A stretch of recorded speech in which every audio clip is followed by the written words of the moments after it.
Hey everybody, what's up and welcome back to today's video guys. And today guys, I'm going to be showing you how to edit the billing details in WooCommerce.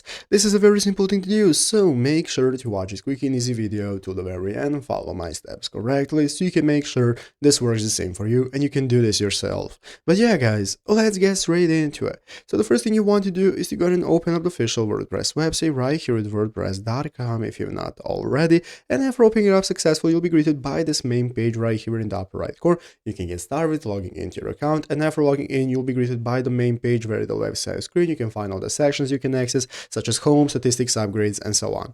So let's go ahead and take a look at how we can get started editing our billing page in our WooCommerce store. So first things first, right here at the left side screen you have the WooCommerce section. This is going to enable you to go ahead and open up your WooCommerce store if you've not already. So you can set up a store and start selling online, start a new store if you have not already, and if you've already set up your store then you'll be able to access it and manage it from here. Here you'll be able to manage all your product info, shipping info, and so on. And this is where we're going to manage our billing info. So as you can see in this article right here, how to edit our WooCommerce checkout fields and billing. What we need to do guys is go into the WooCommerce section I have just showed you. So open up WooCommerce right here and go into checkout fields. So if you have installed the necessary plugins that you need for your payment gateway, such as for PayPal or whatever you prefer, here in the new options that are going to appear under WooCommerce, you want to find the checkout fields that you can see right here. So by opening up checkout fields guys, you can go ahead and select a field to edit its properties. All the info that you need will be available right here. So it looks like this, where you'll be able to open up the field and to edit it however you want. So